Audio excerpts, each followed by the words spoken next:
Welcome to Crypto West Coast, where we discuss everything crypto from a Canadian perspective.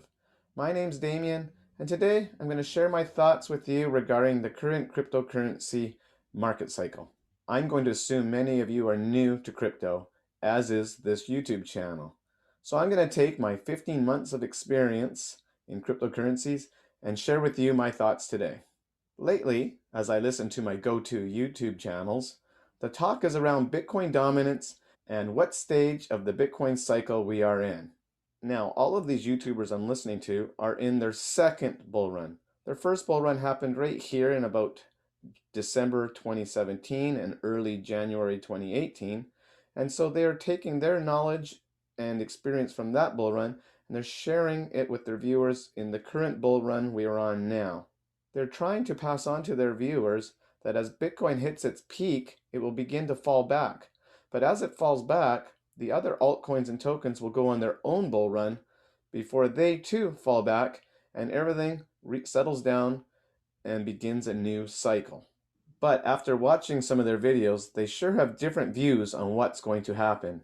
First of all, let's discuss what Bitcoin dominance is. Doing a simple Google search, Bitcoin dominance is described as the ratio between the market cap of Bitcoin to the rest of the cryptocurrency markets. Jumping over here to CoinGecko, we can see that the current crypto market cap is $2.3 trillion and the Bitcoin market cap is $1 trillion. So yes, indeed, the market cap of all of cryptocurrency is more than half of what the current Bitcoin market cap is. Also looking at TraderView, the market cap of Bitcoin dominance, we can see down here that Bitcoin is in fact at 49% dominance, so it has broken below 50%. Well, past history has shown that when Bitcoin dominance breaks below 50%, things get exciting. In the 2017-2018 bull run, Bitcoin dominance got as low as 32%. So this time around, each YouTuber is making predictions on how low Bitcoin dominance will go. You see, the lower the Bitcoin dominance, the more money will be taken out of Bitcoin and put into the other crypto marketplace. So many altcoins could go on an incredible tear, and that brings exciting news to investors. I don't want to put words into anyone's mouth, so I'm going to try to do my best on how I've interpreted some of these YouTubers. The blockchain backer, and I'll leave his link below, whose primary focus is XRP, believes Bitcoin has already topped out. He sold most of his Bitcoin, moved the profits into other major alts, particularly ones that were big movers in the 2017 bull run that hadn't pumped yet, and he has almost sold all of his position in Ethereum and taking profits. He believes in reducing his risk of losing what he has invested into the market and preserving his investments. So I get the sense from his channel that he sees the end of this cycle coming to an end sooner than later. When listening to Crypto Banter's channel, link below, their views are more aggressive, believing that Bitcoin dominance will go as low as 20 to 25%. As the dominance falls, Ethereum goes on to an all-time highs of over $4,000. The major alts like Solana, Phantom, Chainlink, Kusama, and Cardano start running to their all-time highs. Then the small altcoins pump. This is all on the premise that something bad doesn't happen, such as the stock market crashing. Also, they believe that for everything to go according to plan, Bitcoin must remain boring for a while, hovering around 49,000 to 60,000 in order for the dominance to not go back over 50%. And then Bitcoin could rally to a new all-time high of about $85,000, creating a super cycle with the altcoins following before everything settles back down to begin a new cycle. Elio Trades, link below, believes that we are headed for a massive altcoin rally for the record books, in his words. He believes dominance can go as low as 10%, thus putting even more possible gains towards the altcoins. Competitors to Ethereum, such as Binance Smart Chain, Solana, Polygon, Polkadot, and Cardano, will make big moves similar to Crypto Banter's views. He also states that Bitcoin will experience a super cycle, taking the altcoins with it.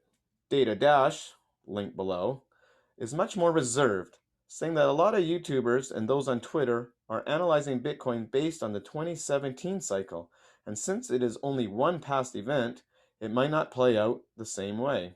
He does not think that Bitcoin will go to those huge numbers like 200,000 or more. and that this cycle will not last until early next year, as some are suggesting. I guess this is similar to Bitcoin backers' ideas. He does feel that with Bitcoin dominance falling, he didn't predict how low it will go, that it's time to shift into the altcoins if that is how you are playing the market. Evidence of the shift to alts, he says, has been seen lately with the Binance coin and Dogecoin lately. So what does this mean? Every YouTuber has their own opinion. They have their own personal knowledge, their own personal experience, and their own personal biases. I take it no one knows exactly what's going to happen, and they all state not financial advice and nothing is guaranteed. So what does this mean for someone like me in their first bull run and someone new to cryptocurrency? I guess it means to not get caught up in all the hype and take things in stride. Almost every YouTuber is in agreement that Bitcoin dominance is falling and it will go much below 50%. With that, Bitcoin will be on its way to a new all-time high, peaking out at some point. No one really knows exactly how high, but it will be higher.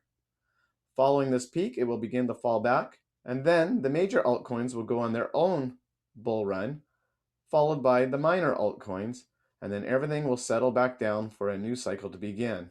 So if you're someone like me who has invested in Bitcoin and Ethereum, we can continue to hodl a little while longer while these coins continue to raise in value, and if we choose, we can sell for profits a little bit down the road from now.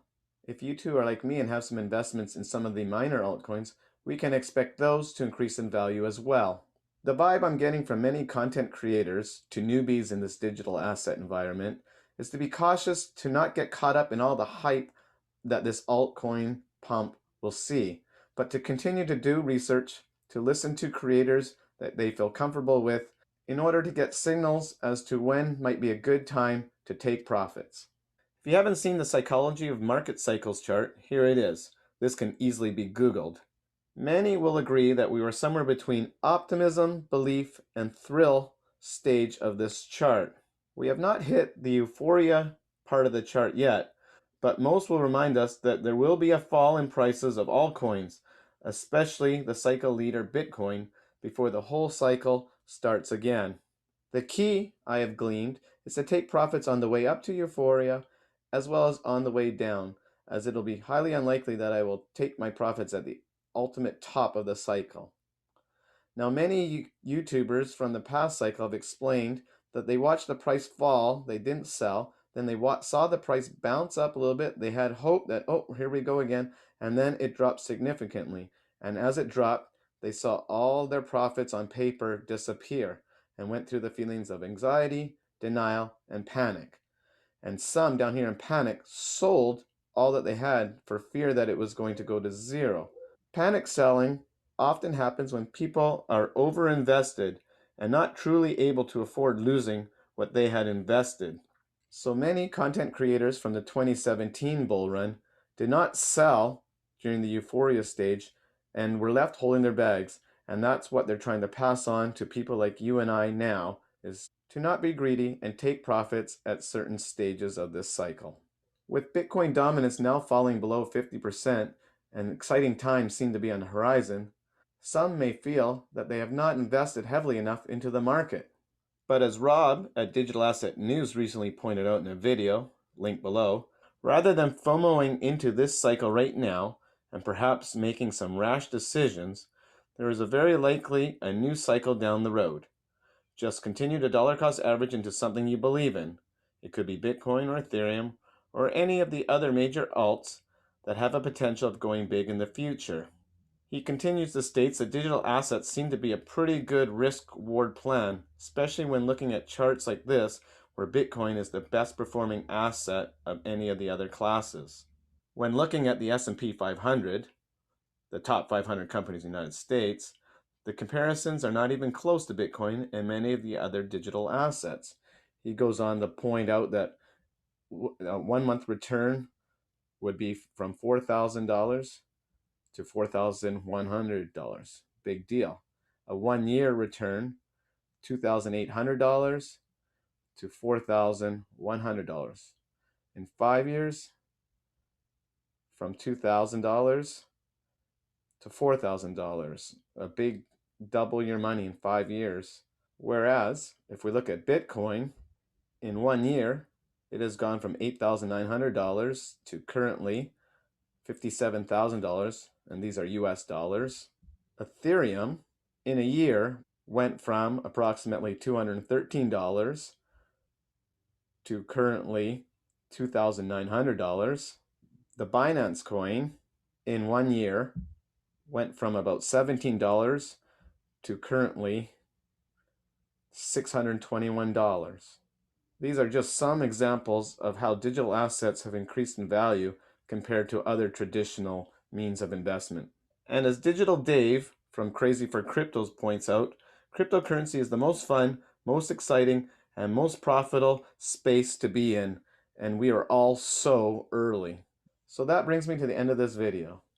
Consensus seems to indicate that with Bitcoin now dropping below its 50% dominance, that alt season is upon us. There are profits to be made in this cycle, as long as we're not too greedy, that we don't believe that Bitcoin and all the other altcoins will go to infinity, that it's better to take some profits as the cycle reaches euphoria than it is to watch those profits disappear, and to remember that the cycle will likely start all over again in the not too distant future.